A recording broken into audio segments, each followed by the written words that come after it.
कोल्हापूर जिल्हा कृषी महोत्सव आणि राधानगरी कृषी अधिकारी यांच्या वतीनं आपण जर बघितलं तर रानभाजी महोत्सव घेण्यात आला आहे। ग्रामीण भागामध्ये आपण जर बघितलं तर श्रावणाच्या दिवसामध्ये या रानभाज्यांचा मेवा मोठ्या प्रमाणात मिळवला। राधानगरी तालुक्यातील तुर्बे या गावामध्ये हा महोत्सव भरवण्यात आलेला आहे कृषी अधिकाऱ्यांमार्फत। आपण जर बघितलं तर गावरान भाकरी असू दे, खरडा असू दे, चटणी असू दे, तांदळाची भाजी असू दे, वेगवेगळे असे स्टॉल इथं लावण्यात आलेले आहे। ग्रामीण भागातील लोकांना या भाज्याचा आस्वाद कसा असतो शहरी भागाला हा महोत्सवाचा दाखवण्यात आलेला आहे। आपण जर एका बाजूला जर बघितलं तर हा रान मेळावा शहरी लोकांना बघायला मिळावा, पाहायला मिळावा। हे स्टॉल जवळजवळ 200 स्टॉल लावण्यात आले।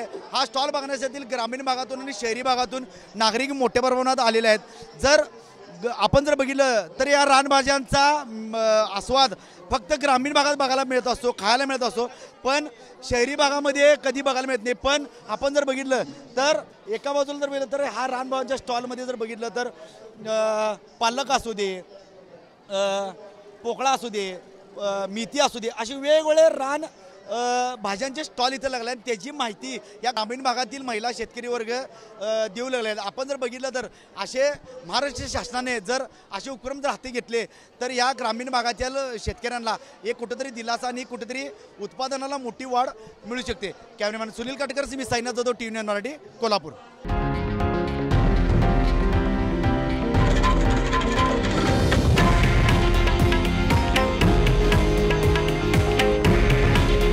हे आहे देशातील नंबर 1 न्यूज नेटवर्क आणि आपण पाहत आहात TV9 मराठी। काळजी तुमची, हित महाराष्ट्राचं।